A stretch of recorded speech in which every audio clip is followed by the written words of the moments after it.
Je pense qu'on peut et qu'on doit réconcilier les Français entre eux quand il y a des ruptures, des cassures, par exemple, entre les élites et le peuple. Les élites n'écoutent plus.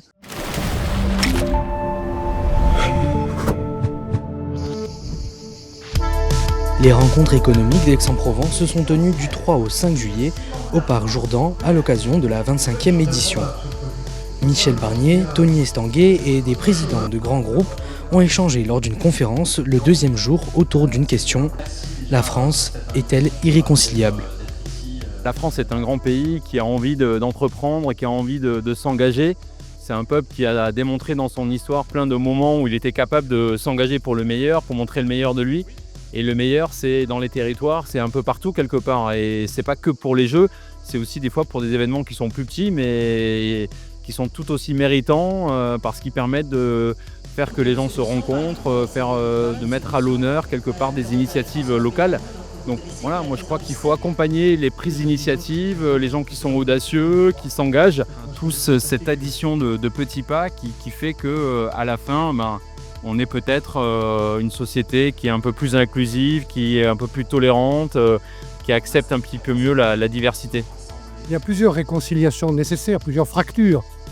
Et je pense qu'on peut et qu'on doit réconcilier les Français entre eux quand il y a des ruptures, des cassures, par exemple, entre les élites et le peuple. Les élites n'écoutent plus et prennent des décisions sans tenir compte, sans écouter, sans respecter les gens et leurs besoins.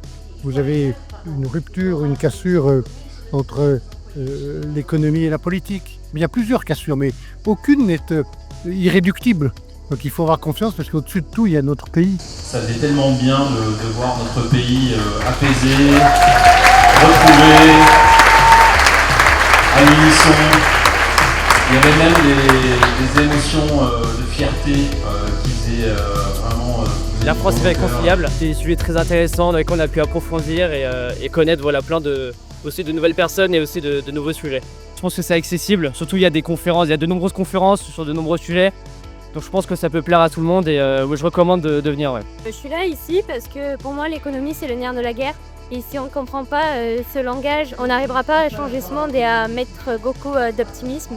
Et en fait, il y a un truc que j'ai compris, c'est que si nous on ne s'engage pas les jeunes, en fait il n'y a personne qui prendra la parole.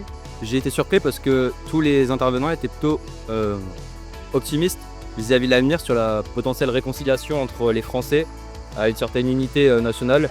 Je ne m'attendais pas forcément à ça de la part de tous les intervenants et j'ai du coup été assez ravi parce que ça remonte le moral. Et c'est vrai que ça cultive l'esprit, on découvre plein de personnes importantes, on apprend des choses. Et non, c'est la première fois où je fais une rencontre économique et franchement, c'est avec plaisir que j'y retournerai l'année prochaine. Quel succès! Je pense que chaque jeune est nécessaire, chaque citoyen est nécessaire à une valeur ajoutée. Et je pense que si on ne s'engage pas en politique quand on est jeune, quelles que soient les idées qu'on a, si on ne s'occupe pas de politique, c'est un petit qui s'occupe de vous. Donc c'est là mon message. Maintenant, le pays vaut la peine qu'on se batte pour lui. Et chaque jeune a des raisons de s'engager. Voilà. Et notre responsabilité à tous, c'est de nous intéresser au monde qui nous entoure et de choisir les personnes qui vont nous représenter en politique. Et c'est important que les jeunes soient bien représentés par les politiques et pour ça, il faut qu'ils aillent voter.